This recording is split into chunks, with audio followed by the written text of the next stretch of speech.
Hello students, welcome to modulation institute. आपने काफ़ी सारे वीडियो दिल्ली पॉलिटेक्निक के ऊपर आपने देख लिया। बहुत सारे स्टूडेंट्स वेट कर रहे हैं कि क्लास कब से स्टार्ट होगी। तो क्लास चांसेस है कि 25 को लास्ट पेपर है 10th वालों का अभी का, उसके बाद क्लासेज स्टार्ट हो जाएगी। आपको इसी चैनल के माध्यम से मिल जाएगा। बाकी बहुत सारे स्टूडेंट ने अपना इंक्वायरी कर लिया, उनको कॉल कर दिया जाएगा। तो अगर आप भी अगर अभी तक इंक्वायरी नहीं किए हैं तो आप नीचे नंबर पे कॉल करके एक बार अपना नंबर रजिस्टर करा लें, ताकि जैसे ही क्लास स्टार्ट हो आपको इन्फॉर्म कर दिया जाए, आइदर ऑनलाइन हो या ऑफलाइन हो। ओके, तो हम आते हैं इस वीडियो पे बात करेंगे रीजनिंग का।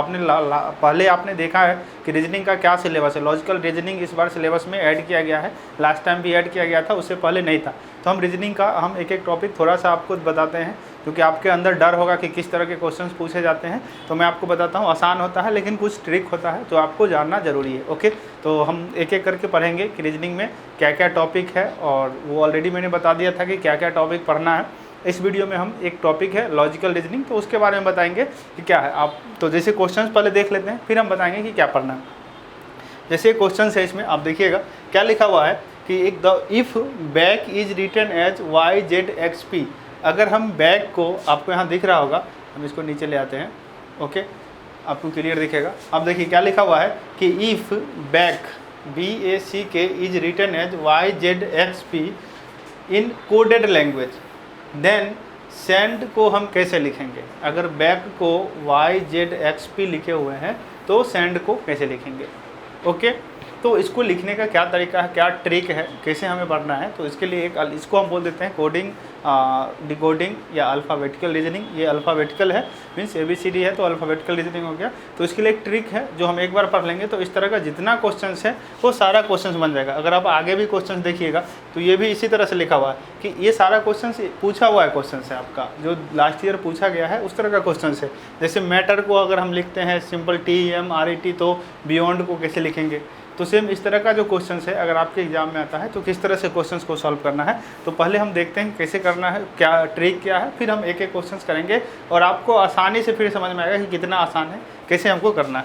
ओके, तो सबसे पहले हम आते हैं कि इसका ट्रिक क्या है। तो ABCD सबको पता होगा, आप लोग सबने पढ़ा है ABCD आज से कितना साल पहले। तो हम फिर भी हम आपको फिर से याद दिलाते हैं, अगर ABCD भूल गए हैं तो याद कर लीजिएगा क्या है ABCD में। तो मैं बता देता हूँ ABCD का। मैंने यहाँ इम्पोर्टेंट ABCD का नहीं है, इम्पोर्टेंट है कि उसके जो ओके C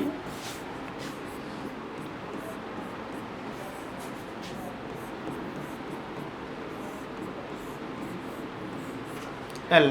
ओके, 13 डिजिट हो गया। ABCDEFG, सॉरी M भी आता है,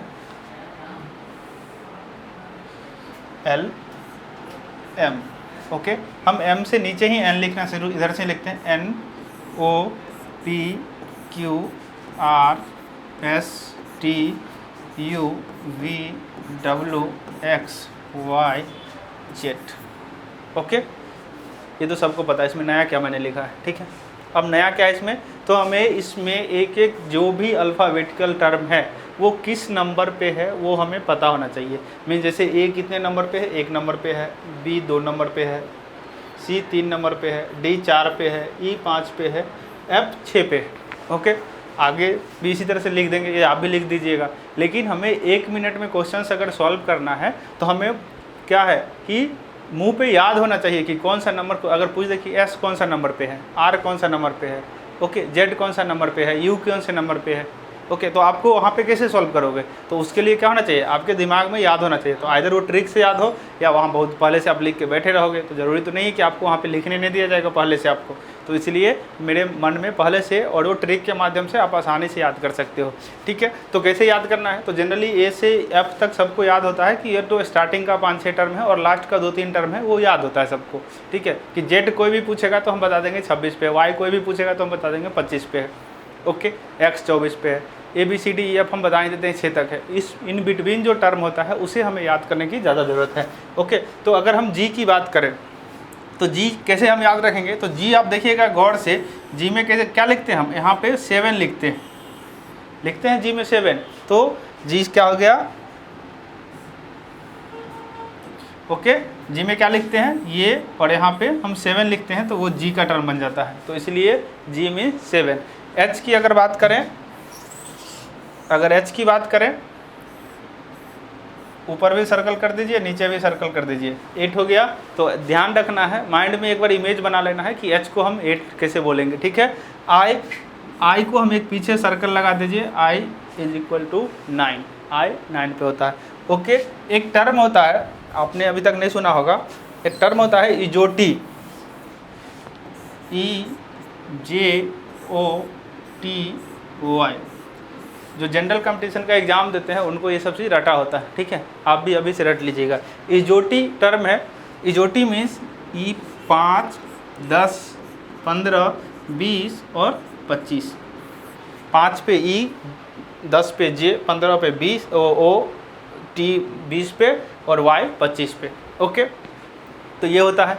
तो इस तरह से जी समझ गए, जी को कैसे लिखेंगे 7, एच ऊपर नीचे सर्कल कर देंगे 8, आई के पीछे सर्कल कर देंगे तो 9, इजेटी से ये 10 होता है, इजोटी पे जो आता है तो वो 10 पे आ गया।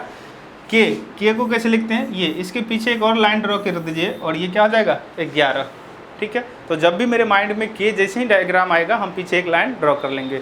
ओके, लिखना नहीं है आपको, ये पीडीएफ पूरा आपको नीचे डिस्क्रिप्शन में लिंक में मिल जाएगा, आप लिंक पे क्लिक कीजिएगा आपको पूरा पीडीएफ मिलेगा। ओके, तो आपको लिखने की कोई ज़रूरत नहीं है अगर आप लिख रहे हैं तो।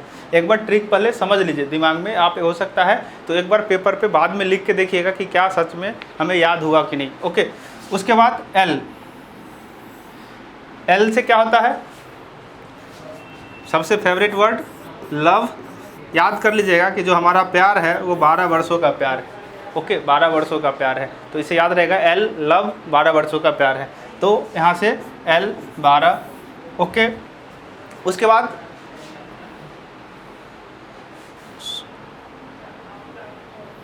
आते हैं एम पे। एम पे आते हैं, एम को एम देखिए कैसे लिखते हैं, एम इस तरह से है, ये 3 की तरह है, एम किसकी तरह है 3 की तरह है, तो इसलिए एम हो जाएगा 13। और एम का उल्टा कौन सा होता है डब्लू, एम का उल्टा डब्लू होता है, तो एम 13 है तो डब्लू कितना हो जाता है 23। तो आप आँख मूंद के याद कर लीजिए कि डब्लू का जो नंबर होता है वो 23 होता है। और एम चूँकि 3 की तरह दिखता है तो इसलिए 13 है, डब्लू एम का उल्टा है तो इसलिए 23 पे है। एन, अगर एन की बात करें तो एन को रोमन में 4 बोल सकते हैं। एन को जो रोमन में डिजिट लिखते हैं, रोमन में ये 4 की तरह है, थोड़ा सा अगर इसको सेपरेट कर दें, रोमन में 4 है तो हम 4 मतलब 14 समझ लेंगे। तो एन तो हमको पहले पता है 4 तो हो नहीं सकता है, इसलिए एन का जो नंबर होगा वो 14 होगा। ओके, बाकी मैं नीचे मिटा देता हूँ।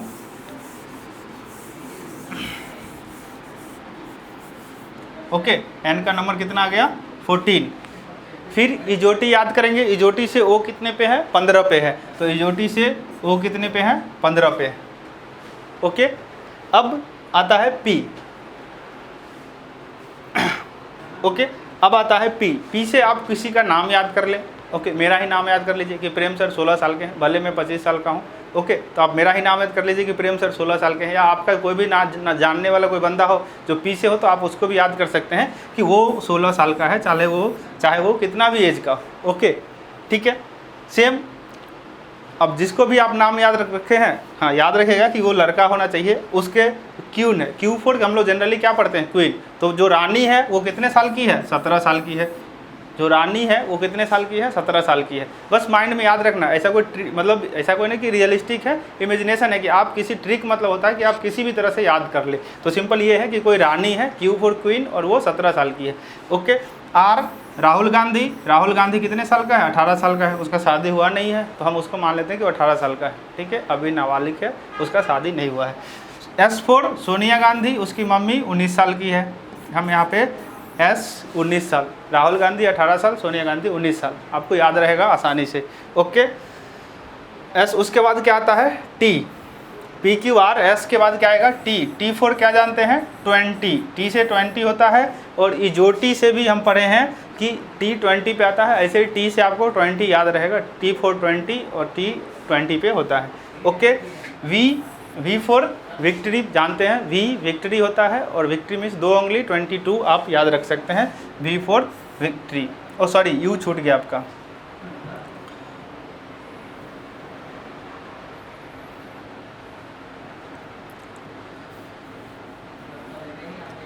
U और V। ओके, U को आप कैसे लिखते हैं देखिएगा, U को ऐसे लिखते हैं, ये 2 और 1 की तरह होता है। ओके, 2 और 1 की तरह लगभग दिखता है, इसलिए हम U को 21 मानेंगे। V फॉर विक्ट्री 2 उंगली है, 22 और XYZ तो नॉर्मली पीछे से आपको याद रहता है, ठीक है, कि क्या होता है। अब इसको अगर हम एक बार रिवाइज करें तो आपको आसानी से याद हो जाएगा, फिर से जो भी चीज़ दिमाग में भूल गए तो हम इसको पहले मिटाते हैं और फिर इसको रिवाइज करते हैं। मैंने इसको कर दिया क्लीन। ओके, अब हम बात करते हैं फिर से A B C D E F। F तक तो हमें याद था कि इस A से F तक 1 से 6 तक होता है, उसमें कोई ऐसा कुछ है नहीं, ठीक है। बाकी एक टर्म क्या था, हमें जो ट्रिक याद करना था, इजोटी, जो किस पे होता है, 5, 10, 15, 20 एंड 25। 5, 10, 15, 20 एंड 25। ओके, ये इजोटी है, इतने टर्म पे आता है। अब हम F तक तो आ गए, F से आगे G में क्या है, 7 छुपा हुआ है, इसलिए G का नंबर हो जाएगा 7। H सर्कल होगा ऊपर नीचे, H 8 पे। I में क्या करते हैं, एक सर्कल लगा देते हैं तो I 9 हो जाता है। J इजोटी से कितने पे आ जाता है, 10 पे आ जाता है। K में क्या किए थे, पीछे से एक लाइन ड्रॉ किए थे, K 11 पे आ गया। L फॉर क्या बोले थे, लव, 12 वर्षों का प्यार, IJK L हो गया। M किसके तरह दिखता है, 3 की तरह दिखता है, इसलिए इसका नंबर 13 हो गया। M का उल्टा कौन था, W M का उल्टा था, इसलिए कितना पे हो गया, 23 पे हो गया था। N क्या है, रोमन की तरफ 4 दिखता है, इसलिए इसको हम 14 बोलते हैं। O इजोटी से O कितने पे आता है, 15 पे। P मैंने अपना ही बताया था, आप जिसको भी एज्यूम कर लीजिए कि मेरा उम्र कितना है, 16 साल है। रानी जो है वो कितने साल की है, 17 साल की है। ओके, राहुल गांधी कितने साल का था, 18 साल का। सोनिया गांधी 19 साल की। ओके, S उसके बाद क्या आया, T फॉर 20, तो T फॉर 20 हो गया, ST। U कैसे लिखते हैं, U ऐसे लिखते हैं 21 की तरह, तो U आ गया 21 पे। V फॉर विक्ट्री में कितना उंगली, 2 उंगली, तो V हो गया 22। ST उसके बाद क्या आएगा, ST U V W X Y Z। W किसके तरह है, M का उल्टा है, तो W आ जाएगा 23 पे। X Y Z 24, 25,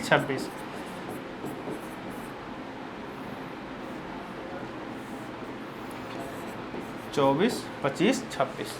ओके, तो आई थिंक आपको ये समझ में आ गया होगा कि किस तरह से हमको अल्फ़ाबेटिकल याद रखना है, A से Z तक। ओके, लगभग आपको कोई भी पूछेगा, G पूछेगा 7 है, X पूछेगा 24 है, अगर T पूछे तो T मीन्स 20 होता है। I के पीछे सर्कल लगाएंगे 9 हो जाएगा। V फॉर विक्ट्री 22 होता है। R राहुल गांधी है। Q क्वीन है, 17 साल की है। S सोनिया गांधी 19 साल की है। तो इस तरह से आप एक बार मन में इमेजिनेशन कीजिए, आपको सारा चीज़ें याद हो जाएगा और आप खुद ही आपको समझ में आएगा। बाकी आप कमेंट सेक्शन में ज़रूर मेंशन कीजिएगा कि आपको कैसा ये ट्रिक लगा। आगे हम क्वेश्चंस कराएंगे, उससे पहले एक और ट्रिक हमको याद करना है, ठीक है। एक ट्रिक इसमें क्या पूछा जाता है, एक ट्रिक इसमें यह पूछा जाता है कि जैसे आप देखेंगे यहाँ पे मैं लिख के दे देखा, जैसे हम फिर से ABCD लिखते हैं,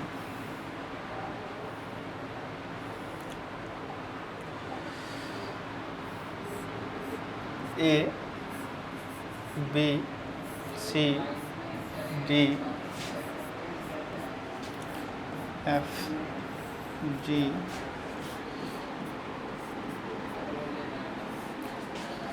K L M। Okay, same इसके नीचे लिखेंगे, फिर से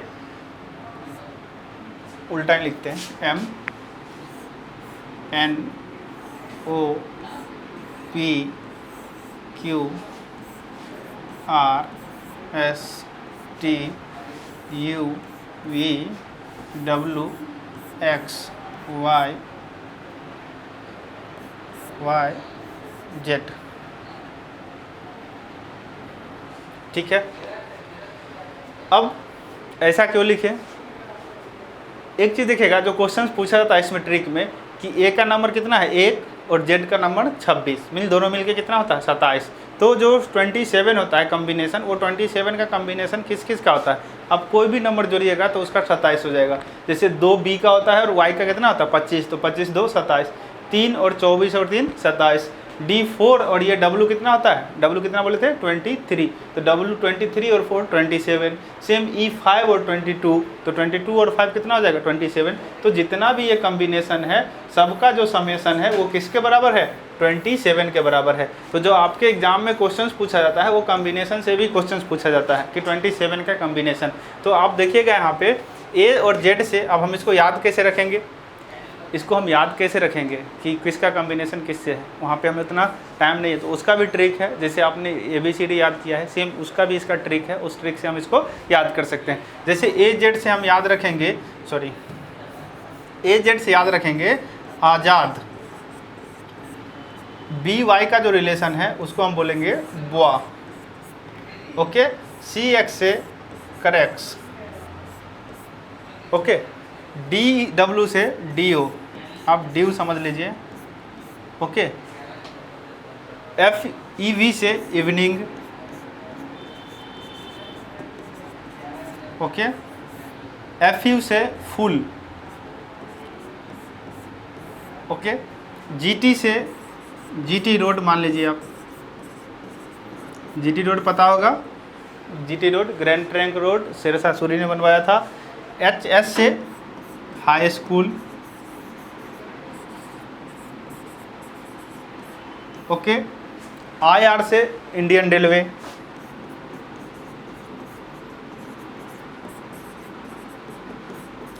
IR से इंडियन रेलवे।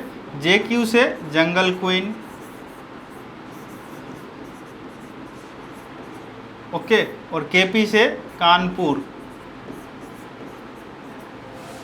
KP से कानपुर। तो क्या था, AZ से आज़ाद, बुआ, करेक्स, ड्यू, इवनिंग, फूल, GT road, high school, Indian railway, jungle queen और कानपुर। और एक और लास्ट में था ना MN से मैन, ओके। सारा PDF आपको मिल जाएगा, आप नीचे डिस्क्रिप्शन में लिंक है वहाँ से आप डाउनलोड कर लीजिएगा, डिस्क्रिप्शन में आपको लिंक मिल जाएगा, ओके। तो आप एक बार पहले देख लीजिए कि हमको याद कैसे करना है। तो अगर हम इसको एक लाइन में अगर हमको बोलना होगा तो हम कैसे बोलेंगे, ठीक है। सबसे इंपॉर्टेंट है ट्रिक याद रखना है कि AZ का रिलेशन, BY का करेक्स, तो इसको एक स्टेटमेंट में अगर हम बोलें तो उसको हम कैसे बोलेंगे, ओके।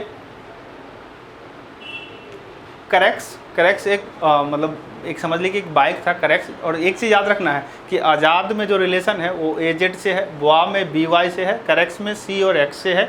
ऐसा नहीं कि अब C करेक्स तो हम लिख लिए और रिलेशन किसका यही भूल गए, ओके। तो ज़्यादा फीलिंग में नहीं जाना है, हमें ट्रिक भी याद रखना है कि रिलेशन किसका। जैसे हम ड्यू की बात करते हैं तो DEW, तो D और W का रिलेशन है। इवनिंग में E और V का रिलेशन है, E और V का रिलेशन है। फुल में FU का रिलेशन है। GT रोड में GT का रिलेशन, ओके। हाई स्कूल में H और S का रिलेशन। इंडियन रेलवे में I और R का रिलेशन है। जंगल क्वीन में JQ का और कानपुर में KP का और मैन में MN का। तो ये रिलेशन है। हम इसको याद कैसे रखेंगे, तो याद ऐसे रखेंगे कि आज़ाद बुआ, आज़ाद कोई लड़का है तो आज़ाद बुआ ने करेक्स एक बाइक है तो करेक्स से ड्यू लगा के, आप DO मतलब DEO मत लगाइएगा, DW लगाइएगा। DO लगा के इवनिंग में फुल स्पीड से GT रोड से जा रहा था। वो हाई स्कूल होते हुए, आज़ाद बॉय था जो करेक्ट से ड्यू लगा के, ओके, इवनिंग में जा रहा था, GT रोड से जा रहा था। वो हाई स्कूल होते हुए इंडियन रेलवे गया जहाँ से वो जंगल क्वीन को उठाया, ओके, जंगल क्वीन को उठाया। और एक और आपका स्टेटमेंट छूट गया है, LO का रिलेशन होता है, जो LO है उसका रिलेशन है लव। L आएगा तो लव आएगा ही आएगा, ओके। तो जंगल क्वीन से क्या था, इंडियन रेलवे होते हुए उसने जंगल क्वीन को उठाया, उसको कानपुर में ले जाके उसको लव किया, जिसको किसी मैन ने देख लिया, ओके। ये स्टेटमेंट है, ओके, मज़ा नहीं लेना है, इसको स्टेटमेंट को याद रखना है ताकि आपका क्वेश्चंस इजली आज़ाद बुआ ने करेक्ट से, आज़ाद एक लड़का था, आज़ाद बुआ ने करेक्ट से इवनिंग DO लगा के इवनिंग में फुल स्पीड में GT रोड से निकला, जो हाई स्कूल होते हुए इंडियन रेलवे गया जहाँ से एक जंगल क्वीन को उठाया, और जंगल उसको कानपुर में ले जाके प्यार किया जिसको किसी मैन ने देख लिया।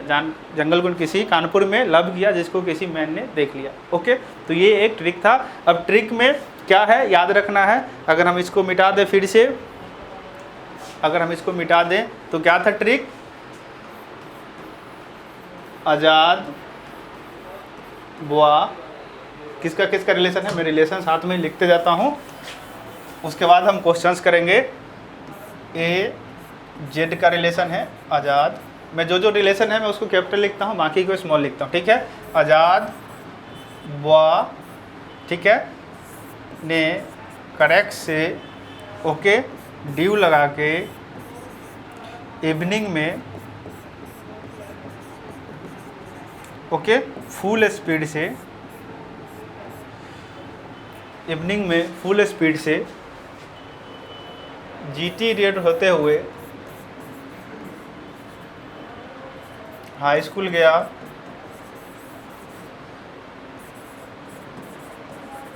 हाई स्कूल, वहाँ से इंडियन रेलवे जंगल क्वीन उठाया, उसको क्या किया, जंगल क्वीन को कानपुर में ले जाके उसको प्यार किया। एल का रिलेशन किससे था, ओ से।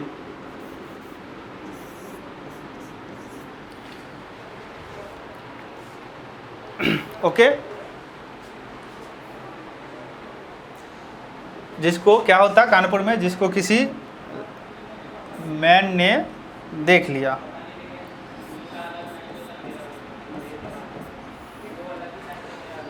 ओके,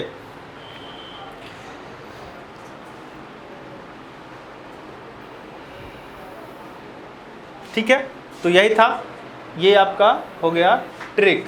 अब इसका क्वेश्चंस अगर आप देखिएगा तो आपको पता चलेगा कि ट्रिक क्यों ज़रूरी है। हम आते हैं पहला क्वेश्चंस पे। ओके, हम इसको मिटा देते हैं। पहला क्वेश्चन देखिए क्या पूछ रहा है और क्या पूछा हुआ है। बैक इज रिटन एज, हम नीचे फिर से लिख लेते हैं, बैक को क्या लिखा है, back is written as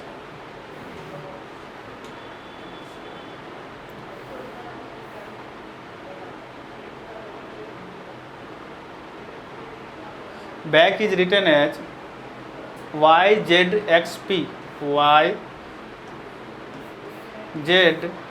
YZXP।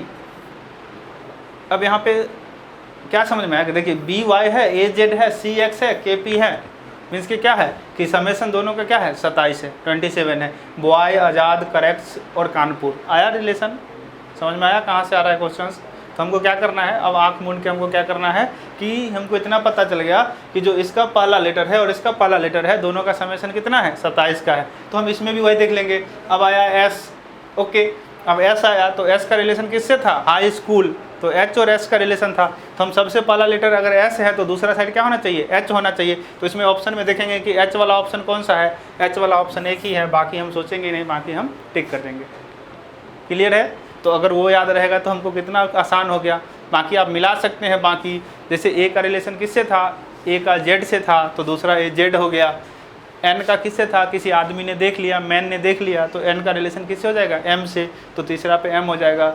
DO लगा के DEW, तो D इधर है तो W इधर है, तो है सही। समझ में आया कैसे ट्रिक काम करता है। अब वहाँ पे आप ABCD और 26 27 जोड़ते रह जाइएगा, क्योंकि हमारे पास कितना है टाइम, 60 क्वेश्चंस रहेगा और 60 मिनट का 100 मिनट का टाइम रहेगा, 1 मिनट का क्वेश्चन। लेकिन आपको मैथ के क्वेश्चंस में टाइम लगेगा, तो हम रीजनिंग के क्वेश्चंस को हम आसानी से सॉल्व कर सकते हैं बाय यूजिंग ट्रिक। और कितना आसान ट्रिक है, ऐसा नहीं कि काफ़ी डिफिकल्ट है, एक बार दो बार बस एक बार देख लीजिएगा तो आपको आसानी से याद हो जाएगा। ठीक है, सेम इसी तरह दूसरा क्वेश्चन आते हैं। तो दूसरा क्वेश्चन अगर हम देखें कि matter is coded as temp rate, okay, तो matter is coded as temp rate. तो हम क्या करेंगे, क्वेश्चंस आपको ऑनलाइन एग्जाम होगा, CBT एग्जाम होगा तो कंप्यूटर बेस्ड टेस्ट होगा। अगर स्क्रीन पे देखने से समझ में आया तो ठीक है, नहीं तो आपको रफ के लिए वहाँ पे पेपर दिया जाएगा। आप पेपर पे फटाक से अब क्या करेंगे, इस क्वेश्चंस को लिखेंगे। क्वेश्चंस लिखेंगे, उसमें क्या लिखेंगे, तो जैसे मैटर है तो मैटर को लिखेंगे M, और सबका हम क्या लिखेंगे, डिजिट लिखेंगे MATTER। मैटर को क्या लिखा है उसने, टेम रेट, मैटर को क्या लिखा है, टेम्परेट। तो हम मैटर को इसको हटा देते हैं, मैटर लिखेंगे ही नहीं, मैटर का हम डिजिट लिख के देखते हैं कि क्या लिखा है। तो मैटर का m का कितना होता है, m क्या पढ़े थे आप, m 3 की तरह दिखता है, इसलिए m का हो जाएगा 13। a का कितना होता है 1 और a का डबल t, तो t का कितना था T4 20, तो डबल t है तो डबल t हो गया, प्लस e का कितना आता है 5, सॉरी e का कितना आता है 5, और r 4 राहुल गांधी कितने साल का, 18 साल का।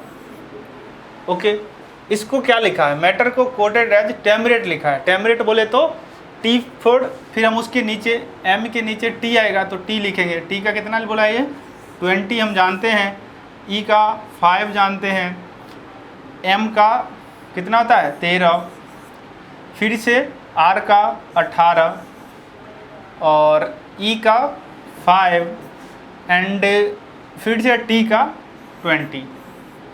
ओके इस क्वेश्चन में एक मिस्टेक है, मिस्टेक ये है कि जो e है वो e नहीं होगा, यहाँ पे a होगा। ओके एक क्वेश्चन में मिस्टेक है, टाइपिंग मिस्टेक है, तो हम इसको a को क्या, इसको क्या लिख देते हैं, 5 को मिटा के हम 1 लिख देते हैं, क्योंकि a होगा इसीलिए। ओके a होगा इसीलिए 1 लिख देते हैं। ओके अब ये क्वेश्चंस है, अब क्वेश्चंस में हमें क्या पकड़ना होता है कि किस पैटर्न पे ये कोडिंग किया गया है। सिंपल है, यहाँ पे नाम क्या था, कोडेड एज, कोडिंग किया गया है, तो आपको उसको क्या करना है, कोडिंग को ब्रेक करना है, डिकोड करना है। तो डिकोड करके क्या देख रहे हैं कि आप देखिएगा इस 20 को यहाँ लाया गया है, इस 13 को यहाँ लाया गया, 1 ऐसे ही है, फिर इस 20 को यहाँ लगाया गया, इस 18 को यहाँ लाया गया, और ये ऐसे। समझ में आया, ये 20 यहाँ आया, ये 13 यहाँ आया, और 1 डायरेक्ट जैसे था सेम, ये 20 यहाँ गया, ये 18 यहाँ गया, और 5 नीचे आया। तो इस तरह का पैटर्न होता है कोई भी एग्जाम में, इस तरह का पैटर्न, जैसे कोडिंग डिकोडिंग है तो उसका कुछ पैटर्न होता है कि किस किस पैटर्न पे क्वेश्चंस आते हैं। ये मैं आपको 1-2 पैटर्न बता रहा हूँ, इस पर और भी पैटर्न होते हैं, तो और भी क्लास में आपको बताया जाएगा। तो अब इसको हम क्या देख लिए कि हमको ये पता चल गया कि पहला डायगोनल होगा, दूसरा इसके डायगोनल होगा, और उसके बाद सेंटर में आएगा। तो अब हमको निचला तीसरा जो आएगा, इसको हमको क्वेश्चन को सॉल्व ही नहीं करना है, हमको क्या करना है, सीधे देखेंगे कि क्या आएगा, बी आपका इधर डायगोनल में आ जाएगा, वाई इधर आ जाएगा। तो सबसे पहले कौन सा आ जाएगा, वाई, तो सबसे पहले y आएगा। तो y हमारे पास कितना ऑप्शन में है, 2 ऑप्शन में है, C में है और D में है।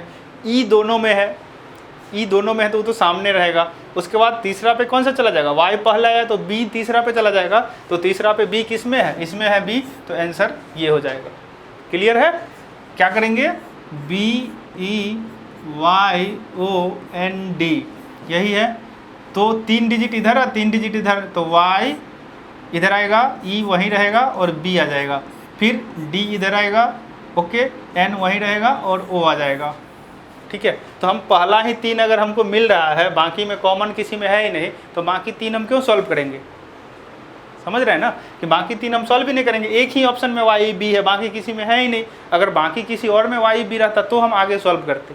ओके, तो हमें स्मार्ट वर्क करना है, इस बात को ध्यान रखना है कि क्लास में हमें वहाँ पे जब हम सॉल्व करेंगे तो ये नहीं कि हम पूरा सॉल्व करके मिलाएंगे, देखेंगे ऑब्जेक्टिव क्वेश्चन से केवल टिक करना है। वहाँ पे कोई नहीं देखने जाएगा कि आप कितना मेहनत किए, जिसका जितना मार्क्स आएगा वो मैटर करेगा।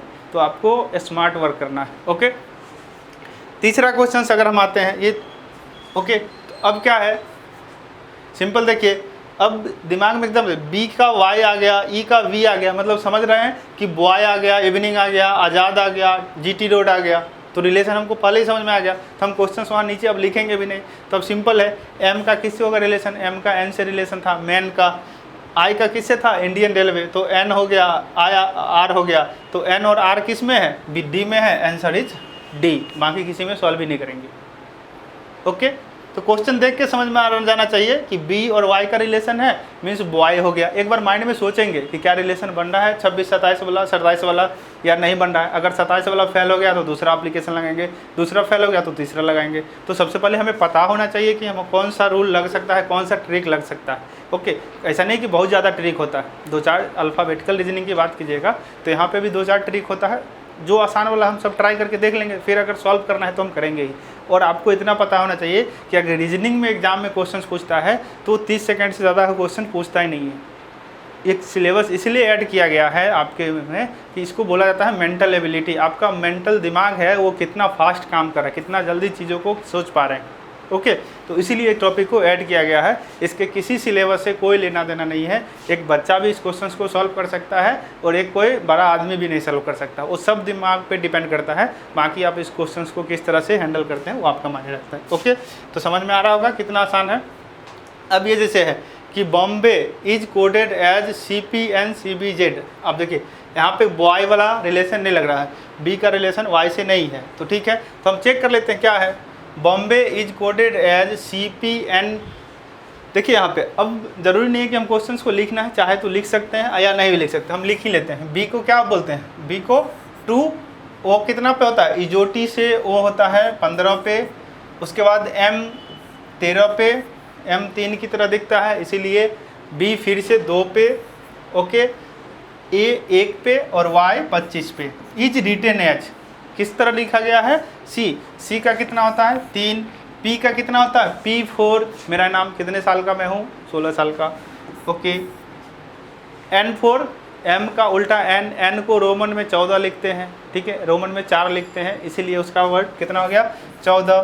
तो उसके बाद कितना आया C 3, 2 और 26। क्या देख रहे हैं यहाँ से, क्या समझ में आ रहा है कि जो 2 था उसके जगह 3 है, 15 की जगह 16 है, 13 की जगह 14 है, मतलब सब में एक ऐड किया गया है। तो इसमें भी एक ऐड कर देंगे, लुधियाना में एक ऐड कर देंगे तो जालंधर नहीं, लुधियाना में एक ऐड करेंगे तो जालंधर नहीं, लुधियाना से आगे जालंधर है। हमको यहाँ जालंधर नहीं जाना है, हमको क्या करना है, लुधियाना। L के आगे क्या होता है, L के आगे M होता है, तो L 13 होता है, M क्या होता है, L 12 होता है, 12 वर्षों का प्यार था, और M 13 होता है। तो M से कौन शुरू है, तो 3 है M से शुरू। उसके बाद B सब में है, तो B सब में है तो सबका B होगा ही U के बाद।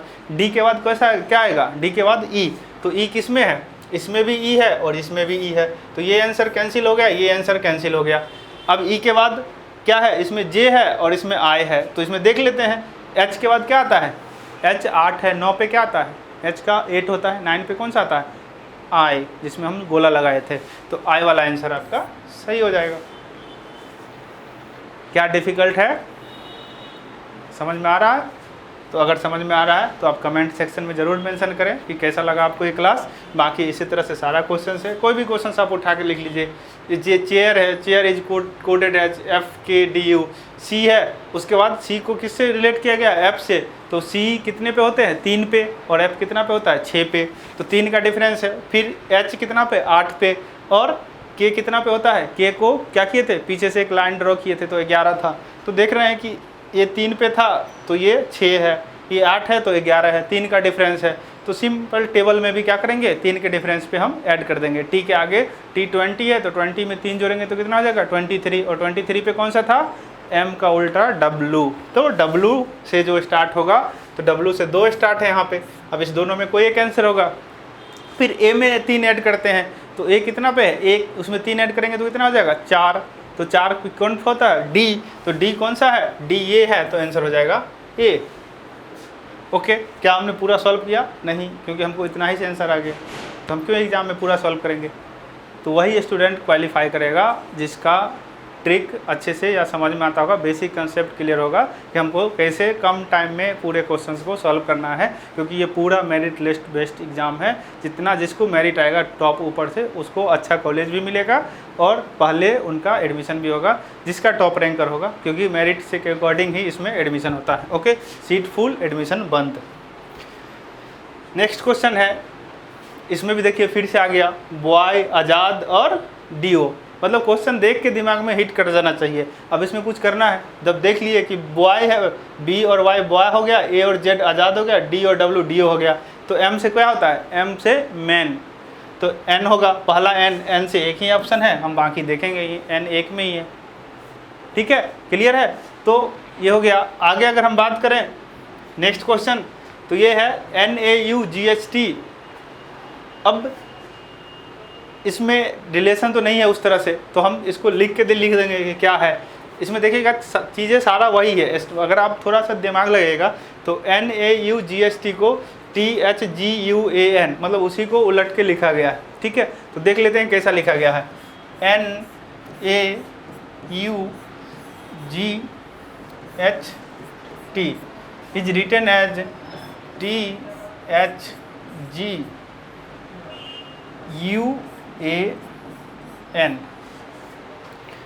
ओके, अब क्या किया, इसको यहाँ, इसको यहाँ, इसको यहाँ, ये यहाँ, ये यहाँ, ये यहाँ, मैं इसको उल्टा लिखा देगा।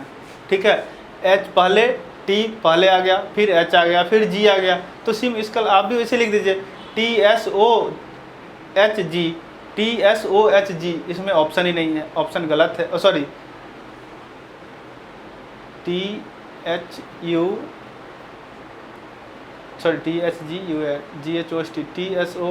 सॉरी, इसका ऑप्शन गलत दे दिया, टाइपिंग एरर हो गया। तो आंसर आपको समझ में आ गया होगा कि इसका आंसर क्या होगा। इसका जो आंसर होगा क्या होगा, TSOHG। ओके, TSOHG, तो इसका ऑप्शन होगा, ऑप्शन गलत लिखा गया। Okay, next question, number is coded as UNBMRE, लगभग वही सेम है, तो घोस्ट इज कोडेड एज, देखिए यहाँ पे भी वो आ गया है, इसीलिए वो मिस्टेक हो गया। ठीक है, ऑप्शन यहाँ पे है उसका, घोस्ट का। ओके, तो ये भी सेम उसी पैटर्न पे है, खुद सॉल्व कीजिएगा। और ये है Umesh is coded as FNVSH, तो pot is coded as written as, इसको कैसे लिखेंगे।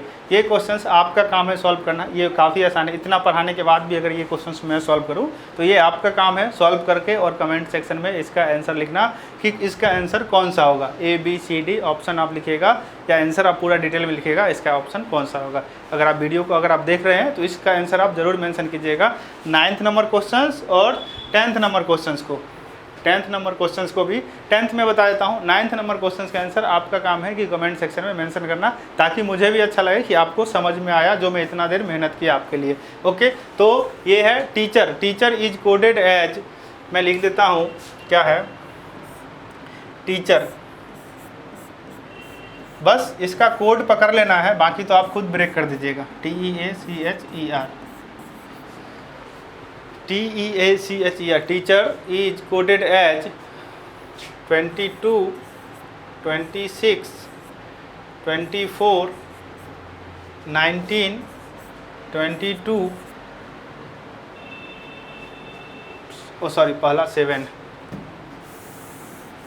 ओके, 7, 22, 26, 24, 19, 22 और 9।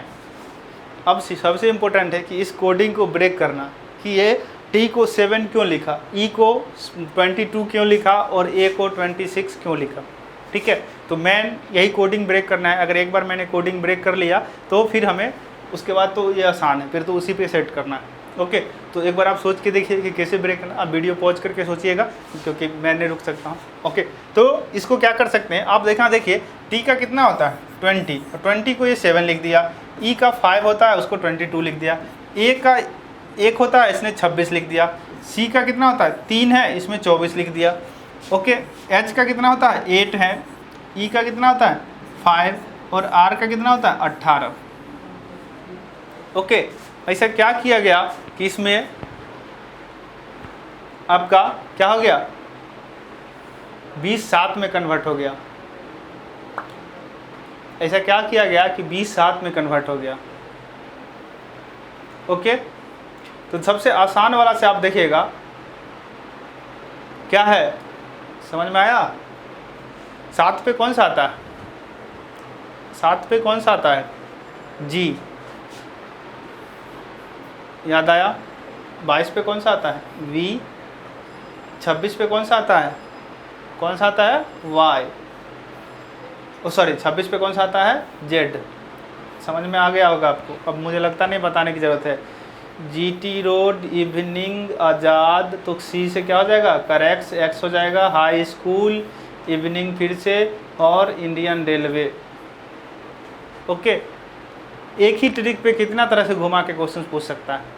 ठीक है, तो क्या है ये 27 है, 20 + 7 27, 22 + 7 27, 26 1 27, 24 और 3 27, 8 और 19 और 27, 22 5 27 और 18 9 27, मतलब समेशन ऑफ 27। ओके, तो अब आपको कुछ भी पूछ ले, मास्टर पूछ ले, हेड मास्टर पूछ ले, प्रोफेसर पूछ ले, चपरासी पूछ ले, कुछ भी पूछ ले, आप उसका आंसर लिख दीजिए। ठीक है, तो हमको इम्पोर्टेंट है कि ट्रिक पता होना चाहिए। तो इस तरह से आपको समझ में आया होगा कि रीजनिंग का ये कोडिंग डिकोडिंग का जो अल्फ़ाबेटिकल है, अल्फ़ाबेटिकल के यही ट्रिक होता है, इससे ज़्यादा कोई ट्रिक नहीं है। यही 3 ट्रिक था, ए से जेड तक याद रखना और ए और जेड के बीच में आज़ाद बॉय करेक्ट्स ड्यू। अब आप अल्फ़ाबेटिकल कोडिंग का अगर आपके पास कोई भी क्वेश्चन होगा, आपके भैया का होगा या जो भी आपके घर में होंगे जो जनरल कंपटीशन का एग्जाम का तैयारी कर रहे होंगे, आप उनको बोलिए कि आप दीजिए अल्फ़ाबेटिकल का क्वेश्चन, आप सॉल्व करके दिखा दीजिएगा और मैं लिख के देता हूँ। आप एक बार उनका कोई भी अगर आपके घर में कोई बड़े हैं जो जनरल कंपटीशन का तैयारी करते हो, उनको बोले कि आप अल्फ़ाबेटिकल रीजनिंग का क्वेश्चन दीजिए, हम सॉल्व कर देते हैं और आप करके देखिएगा, आपको समझ में आएगा कि यही ट्रिक पूछा जाता है। ओके, तो आपके एग्जाम में, आपका तो 10th लेवल का एग्जाम में है, काफ़ी इजी लेवल होगा, लेकिन फिर भी इसमें लेवल क्या, इसमें आपका मेंटल एबिलिटी है, तो इसीलिए इसी तरह का क्वेश्चन पूछा ही जाता है। ठीक है, तो यही क्वेश्चन था जो आपको मतलब थोड़ा सा आइडिया लग गया होगा कि किस तरह का क्वेश्चन पूछता है, आसान है। तो एक बार अगर आप लोग तैयारी करना चाहते हैं अच्छे से, ये तो एक टॉपिक है, इस तरह से बहुत सारा टॉपिक है रीजनिंग के ऊपर, और मतलब वर्बल भी है और नॉन वर्बल। वर्बल मतलब ये है कि जिसमें बोला जाता है कि ये बोला गया कि टीचर को इस तरह से लिखा। नॉन वर्बल रीजनिंग ये होता है कि जिसमें आपको इमेज रहेगा कि 4 इमेज दे दिया जाएगा और उसको समझ के आपको बताना है कि इसका 5वां इमेज क्या होगा और 5वां इमेज का 4 ऑप्शन रहेगा। ठीक है, तो वो आपको नॉन वर्बल रीजनिंग होता है, उसको भी आपको समझना ज़रूरी है। तो जैसे आप अभी तक ABCD तो पता था, लेकिन ये नहीं पता था कि इस तरह से ABCD पे क्वेश्चन पूछ सकता है। तो इसी तरह आपको जितने भी टॉपिक है रीजनिंग के, उस पे सारे पे आपको टॉपिक पे क्वेश्चंस पता होना चाहिए कि किस तरह से क्वेश्चंस पूछते हैं, उसका क्या ट्रिक होता है, ताकि हम एग्ज़ाम को क्वालिफाई कर पाएँ। ओके, अब बैठ के तो 1 घंटा बैठिएगा तो कोई भी क्वेश्चन को आप सॉल्व कर लीजिएगा, लेकिन हमारे पास उतना टाइम नहीं होता, इसलिए हमें कॉम्पिटिटिव एग्ज़ाम को क्वालिफाई करने के लिए हमको स्मार्ट वर्क की ज़रूरत होती है, हार्ड वर्क की नहीं। ओके, हार्ड वर्क हम पहले करेंगे। हार्ड वर्क क्या करेंगे, तो ज़्यादातर क्वेश्चंस का प्रैक्टिस करेंगे, ताकि हमको वहाँ पे सोचना ही नहीं पड़े, हर एक तरह के क्वेश्चंस आपके नज़र से गुजर चुका होगा, ताकि आप उस क्वेश्चंस को आसानी से कर पाइए। ठीक है, तो आज के लिए इतना ही। ओके, फिर नेक्स्ट क्लास में मिलेंगे। हाँ, जो 9th नंबर क्वेश्चन था उसका आप आंसर ज़रूर लिखिएगा, मैं इंतज़ार करूँगा आपके आंसर का, और कमेंट सेक्शन में ज़रूर मेंशन कीजिएगा। बाकी अगर आपको क्लासेज चाहिए, चाहे इधर आपको लाइव क्लास चाहिए या ऑफलाइन क्लास, लक्ष्मी नगर में अवेलेबल है दिल्ली में। तो अगर ऑफलाइन क्लास करना चाहते हैं, 2 महीने या 2.5 महीने का कोर्स होगा, जिसमें आपको पूरा सिलेबस बेहतरीन ढंग से, काफ़ी बेहतरीन फैकल्टी हैं यहाँ पे, जो भी सब्जेक्ट हैं आपको बेहतर ढंग से एकदम ट्रिक के साथ पढ़ाया जाएगा, और जिसमें मैं भी आपको वहाँ पे क्लास में मिलूँगा, लाइव में भी मिलूँगा। तो आप जहाँ से भी आप क्लास करना चाहते हैं दिल्ली पॉलिटेक्निक के लिए, तो आप बिल्कुल इस क्लास को ज्वाइन करें, इंक्वायरी करें, नंबर नीचे दिए नंबर पर आप कॉल करके अपना नंबर रजिस्टर कराएँ। क्लासेज चांस है कि 26 से स्टार्ट हो जाएगा, तो ताकि आपको एक बार इन्फॉर्म कर दिया जाए, या आप भी एक बार इंक्वायरी करके अपना नंबर रजिस्टर करा लें। ओके, तो अभी के लिए इतना ही, और बाकी मिलते हैं नेक्स्ट क्लास में, तब तक के लिए बाय बाय।